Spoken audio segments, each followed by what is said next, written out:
사울이 주의 제자들에 대하여 여전히 위협과 살기가 등등하여 대제사장에게 가서 다메섹 여러 회당에 가져갈 공문을 청하니, 이는 만일 그 도를 따르는 사람을 만나면 남녀를 막론하고 결박하여 예루살렘으로 잡아오려 함이라.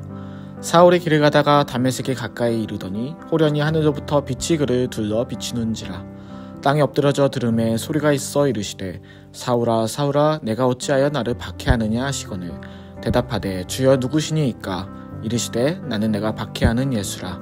너는 일어나 시내로 들어가라. 내가 행할 것을 내게 이를 자가 있느니라 하시니, 같이 가던 사람들은 소리만 듣고 아무도 보지 못하여 말을 못하고 서 있더라.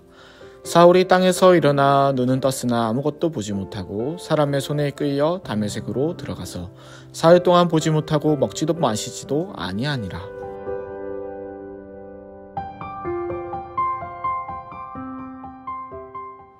좋은 아침입니다. 사도행전 8장 1절을 보시면 사울이라는 사람이 나옵니다. 그는 당시 바리새인 중 한 명이었는데요.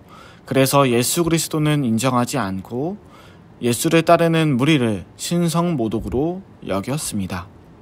그래서 스데반 집사님의 순교도 당연하게 여겼습니다. 그래서 이번 주 화요일에 살펴봤던 8장 3절을 보시면 예루살렘 교회에 대한 대대적인 핍박을 벌였던 사람, 그 사람이 바로 사울입니다. 예루살렘 교회가 생각보다 저항하지도 않고 사울도 자신의 가치관대로 핍박할 수 있었기 때문에 사울은 매우 하루하루가 뿌듯했을 것입니다. 1절을 보시면 사울이 살기가 등등했다고 나옵니다. 하는 일이 자신의 생각대로 잘 풀려서 아주 만족스러웠겠지요. 바리새파 내에서도 인정받고 자신의 가치관 내에서는 훌륭한 사람이라 여기면 자부심도 있었을 것입니다. 그러나 성공한 사람들은 거기서 멈추지 않고 더 새로운 것에 도전하곤 하죠. 9장 2절을 보시면 사울도 이제 공적인 자격을 갖추고 있는 모습을 보여줍니다. 일종의 영장을 발부받은 셈이죠. 자신의 가치관 내에서 하는 일들이 너무나도 잘 되던 사울, 그는 이제 공적으로 자신의 행동에 대한 정당성도 인정받게 되었으니 흔히 말하는 성공한 바리새인이었습니다. 그러나 그의 가치관이, 그의 행동들이, 그에 대한 증명들이 한순간에 무가치하게 느껴졌던 사건이 있었습니다. 바로 예수님을 만나게 되는 사건이었습니다. 9장 3절에서 5절입니다. 사울이 길을 가다가 다메섹에 가까이 이르더니 호련히 하늘로부터 빛이 그를 둘러 비추는지라. 땅에 엎드러져 들음에 소리가 있어 이르시되, 사울아 사울아 내가 어찌하여 나를 박해하느냐 하시거늘, 대답하되 주여 누구시니이까? 이르시되 나는 내가 박해하는 예수라. 이 세상에는 다양한 사람들 그리고 만남들이 있지만 때로는 그중 딱 한 사람 때문에 본인의 삶이 180도 바뀌는 사람들도 있습니다. 자녀가 생긴다거나, 사랑하는 사람을 만나거나, 평생의 멘토가 생긴다거나, 든든한 친구 한 사람, 그런 사람들이죠. 나의 인생에 다양한 사람들을 만날 수는 있지만 나의 가치관, 이전까지 내가 추구해오던 나의 삶에 큰 영향을 주는 사람은 때로는 한 사람만으로도 이뤄질 때가 있습니다. 사울은 오늘 그 한 사람이 예수님이었습니다. 예수님을 만나면서 그의 가치관, 삶에 큰 영향을 받았습니다. 그런데 사실 중요한 건 사울이 예수님을 만난 것보다 예수님이 사울을 만나주셨다는 겁니다. 2절까지만 해도 사울은 바리새파 내에서도 인정받는 출신의 예루살렘 교회에 대한 대대적인 핍박 속에 만족스러운 삶을 살고 있었지만, 공적인 집행의 권한도 받았으나, 그리고 자신의 가야 할 목적지도 명확하게 알고 있었으나 예수님을 만나면서 어떻게 됩니까? 9장 6절에서 9절입니다. 너는 일어나 시내로 들어가라. 내게 행할 것을 내게 이를 자가 있느니라 하시니, 같이 가던 사람들은 소리만 듣고 아무도 보지 못하여 이 말을 못하고 서 있더라. 사울이 땅에서 일어나 눈은 떴으나 아무것도 보지 못하고 사람의 손에 끌려 다메섹으로 들어가서 사흘 동안 보지 못하고 먹지도 마시지도 아니하니라. 사울은 예수님을 만난 후 명확하게 보이던 목적지를 더 이상 볼 수 없게 되었습니다.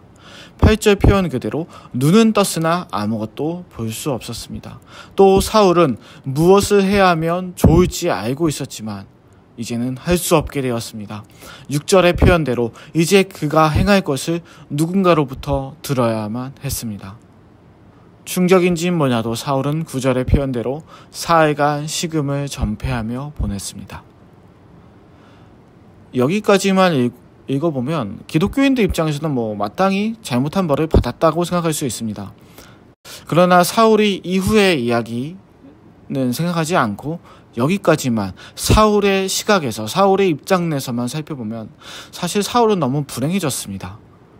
사울은 바리새파 내에서만큼은 자신의 신념과 가치관이 그 누구보다 명확했던 사람이었고, 당시 유명한 선생 가말리아의 문화에서 열심히 공부도 했고, 자신의 가치관에 따라 예수를 믿는 사람은 그저 이단이었을 뿐이었습니다. 오히려 자신이 열심히 공부하고 믿어왔던 가치를 혼돈시키고 오염시키는 것들이 예수쟁이들이었죠. 철저한 금욕이 이뤄졌던 바리새인들의 삶만큼 철저한 집행적 요소들이 있었습니다. 그래서 그는 쉬지도 바리새인이 돼서 누리지도 않았고 열심히 자신의 신념 내에서 행동했습니다. 오늘도 그 일을 위해서 열심히 내어 다메섹이라는 목적지로 가는 중이었죠. 하루하루 삶의 명확한 목적지, 자신이 해야 될 것이 명확했던 사람이었습니다. 그러나 예수를 만나고는 모든 게 희미해졌고 모든 것이 바뀌어졌습니다. 모든 것이 무너진 거죠. 자신이 공부해왔던 것, 이해해왔던 세계관이 무너졌습니다.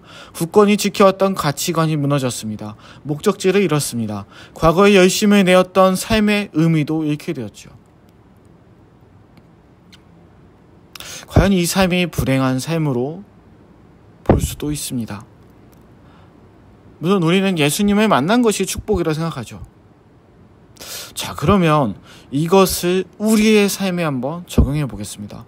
먼저 나 자신의 삶에 적용해 보겠습니다. 과연 그럼에도 예수를 만난 것이 축복이라면 우리는 이렇게 예수님을 믿고 예수님을 만나고 예수님을 위해 살기로 결심한 그 전, 그리고 그 후 바뀐 가치가 있나요? 우리의 과거의 노력들이 아무것도 아니게 보일 수도 있을 텐데 그럼에도 과감히 예수님 안에서의 삶을 위해 그만두고 돌아선 것은 있나요? 두 번째로 우리 주변의 사람의 삶에 적용해 보겠습니다. 우리 주변의 사람 중에 지금 사울처럼 명확한 목적지를 향해 가고 있는 사람이 있나요? 그 사람은 사울처럼 무엇이 그의 삶의 가장 중요한 가치관인가요? 그 사람은 열심히 내던 방향을 잃더라도 예수님을 만나기만 하면 행복하게 살 수 있을까요? 이것에 대한 정답은 사실 우리는 알고 있습니다. 제가 마치 사울이라는 한 사람이 예수님을 만나서 불행하게 된 것처럼 말했는데요. 사실 그것은 약간의 묘사적인 거고요. 현실은 그렇지 않습니다. 사실은 그렇지 않아요. 왜냐? 먼저 예수님이 사울을 만나 주셨기 때문입니다. 우리도 마찬가지예요. 우리의 구원의 은혜는 이 세상을 만드신 하나님이 우리의 고통과 슬픔에 먼저 귀 기울이고 찾아와서 주신 선물입니다. 예수님은 사울에게 새로운 목적지와 해야 할 일을 알려주셨습니다. 우리는 주변에서 말하는 성공이라는 가치에 목매이지 않을 수 있게 되었습니다. 우리의 자산, 한계 있는 시간에 얽매이지 않게 되었습니다. 이 세상을 만드신 분이 우리에게 주신 사랑, 영원한 나라에 대한 보장을 받았습니다. 따라서 사실 사울은 오늘 모든 것을 잃은 것이 아니라 진정한 것을 얻게 된 것입니다. 상식을 뛰어넘는 하나님의 사랑을 받게 된 거죠. 그리고 놀랍게도 오늘 이 말씀을 듣는 모든 사람들도 이 사랑을 받은 존재들입니다. 그래서 우리는 오늘 감사의 기도를 사실 해야 합니다. 우리의 삶에 찾아와 주신 하나님, 그 나라를 알게 해주신 하나님, 우리에게 사랑이라는 고귀한 가치를 선물해 주신 하나님께 감사의 기도를 했으면 좋겠습니다. 기도하시겠습니다. 하나님, 사울은 뚜렷한 가치관이 있던 사람이었습니다. 명확한 목적지를 알고 있던 사람이었습니다. 그랬던 그가 예수님을 만나고 가치관이 무너지고 목적지를 잃었습니다. 그러나 이는 사실이 아니었습니다. 예수님이 사울을 만나 주셨습니다.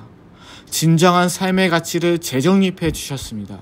올바른 방향으로 인도해 주신 사건이었습니다. 하나님, 우리에게도 이러한 은혜를 주셨습니다.